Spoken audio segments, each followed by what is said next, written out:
right, we are in the final stretch of the book of Genesis with 5 chapters left. This is one of the last 2 videos.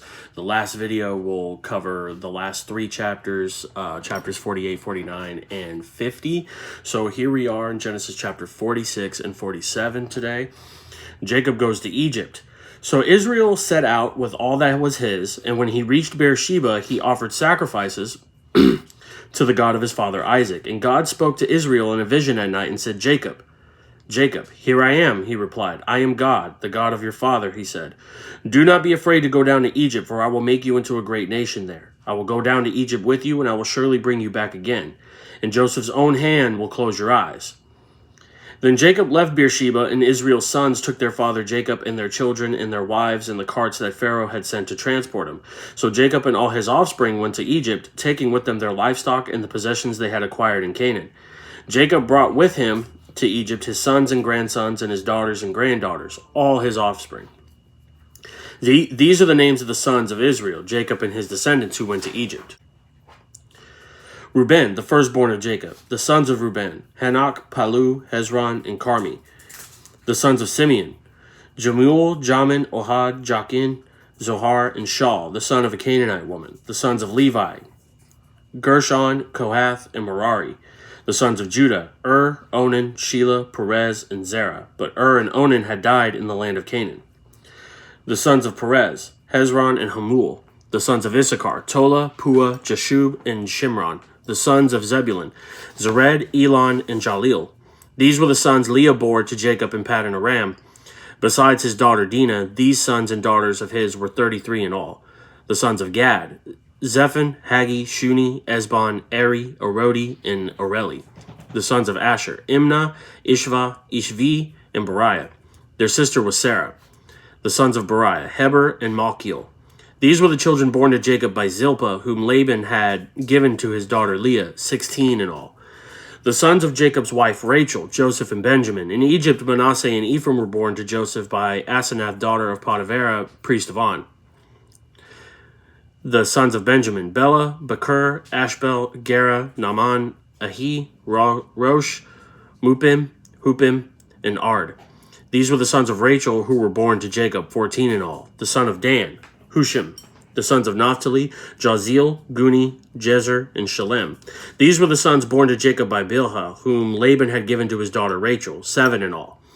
All those who went to Egypt with Jacob, those who were his direct descendants, not counting his sons' wives, numbered 66 persons.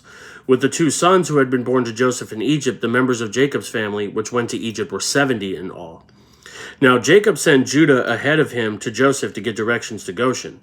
When they arrived in the region of Goshen, Joseph had his chariot made ready and went to Goshen to meet his father Israel.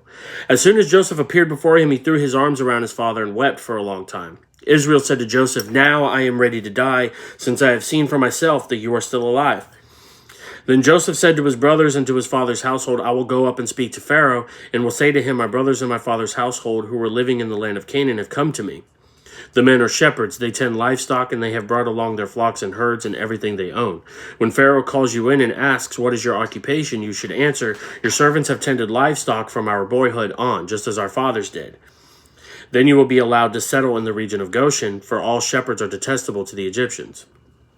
Chapter 47. Joseph went and told Pharaoh, My father and brothers, with their flocks and herds and everything they own, have come from the land of Canaan and are now in Goshen. He chose 5 of his brothers and presented them before Pharaoh. Pharaoh asked the brothers, What is your occupation? Your servants are shepherds, they replied to Pharaoh, just as our fathers were. They also said to him, We have come to live here for a while, because the famine is severe in Canaan, and your servants' flocks have no pasture. So now please let your servants settle in Goshen. Pharaoh said to Joseph, Your father and your brothers have come to you, and the land of Egypt is before you. Settle your father and your brothers in the best part of the land. Let them live in Goshen, and if you know of any among them with special ability, put them in charge of my own livestock. Then Joseph brought his father Jacob in and presented him before Pharaoh. After Jacob blessed Pharaoh, Pharaoh asked him, How old are you? And Jacob said to Pharaoh, The years of my pilgrimage are 130. My years have been few and difficult, and they do not equal the years of the pilgrimage of my fathers. Then Jacob blessed Pharaoh and went out from his presence. So Joseph settled his father and his brothers in Egypt and gave them property in the best part of the land, the district of Ramses, as Pharaoh directed. Joseph also provided his father and his brothers and all his father's household with food according to the number of their children. Joseph and the famine. There was no food, however, in the whole region because the famine was severe. Both Egypt and Canaan wasted away because of the famine.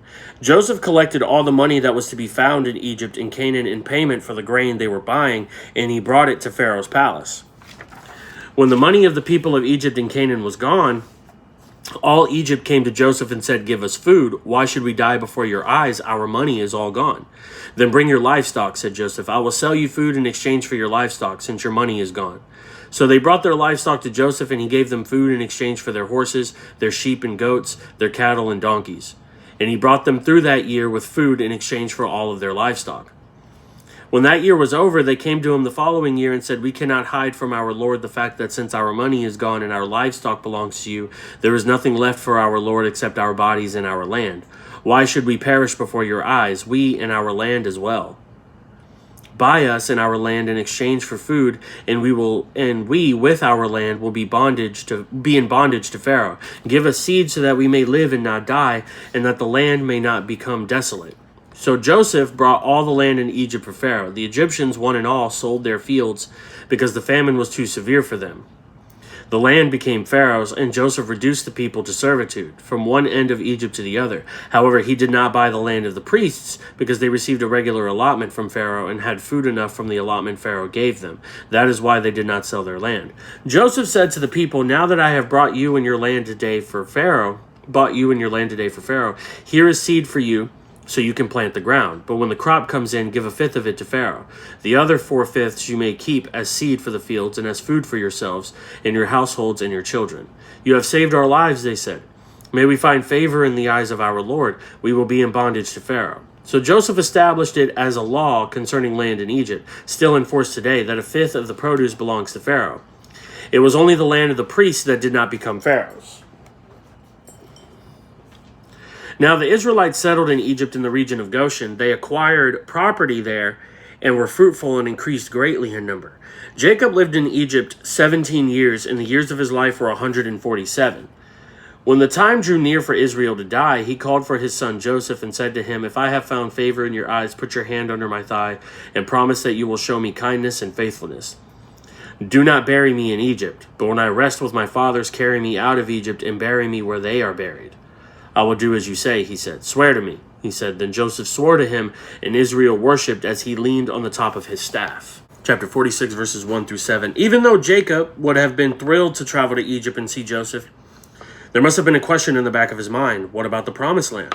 Would God bring his people back to Canaan if they left en masse for Egypt? Knowing Jacob's anxieties, God appeared to Jacob in a vision to reassure him. The journey to Egypt would fulfill part of his promise, making Jacob into a great nation there.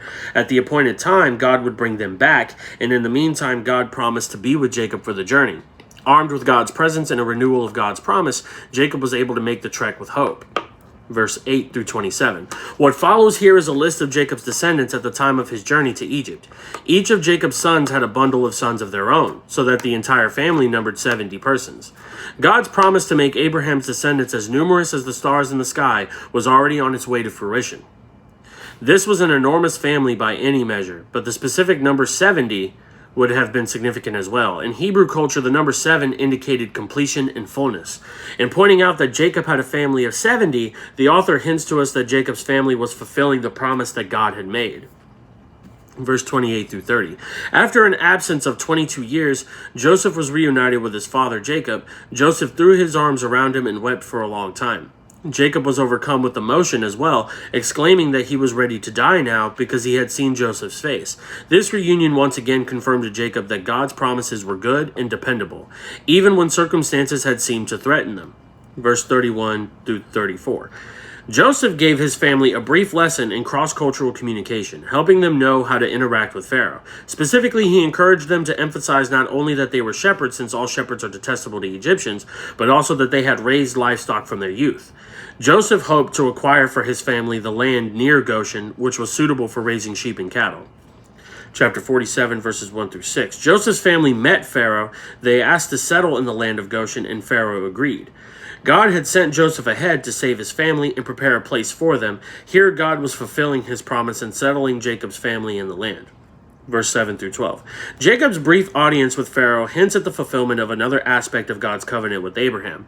The promise had three parts: multiplying Abraham's offspring, giving them the promised land, and blessing all the families of the earth through them. See Genesis 12, 1 through 3. Jacob's family had already settled in the land. They had multiplied phenomenally. Here, Jacob blessed Pharaoh as a first fruits fulfillment of God's intention to bless all the nations of the world through this line. The direction of this blessing is staggering, and it displays Jacob's deep faith. Pharaoh sat on his throne thinking that he was ruling over the world. He should have been the one bestowing blessings, but Jacob knew better. Jacob saw that in God's economy, he had the greater wealth. In God's kingdom, he had the true position of privilege. Verse 13 through 26. As the famine dragged on, the land of Egypt and the land of Canaan were exhausted. Under Joseph's authority, the people were saved from starvation, and Pharaoh's treasury was filled to the brim with silver. Eventually, the people of the region ran out of money, so Joseph began to barter for their livestock. In short order, all of the horses, the flocks of sheep, the herds of cattle, and the donkeys in the entire region belonged to Joseph. The famine dragged on for years more, so the people then began to offer their very land in exchange for food. In the end, because of Joseph's wisdom, he acquired all the land in Egypt for Pharaoh, asking in return only that the people provide a tax of 1/5 of their produce, a practice that held for hundreds of years. Verse 27 through 31. As Jacob neared death, he charged Joseph, "Do not bury me in Egypt." He remembered the promises of God and wanted his bones to rest where his ancestors did, in the promised land.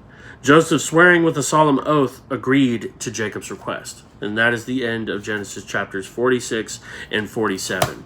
Now, this next video is the last video. Like I said in the beginning of this video, we will be covering chapters 48, 49, and 50, and fully wrapping up the book of Genesis before we move on to something else, which I have something planned. It's going to be really cool.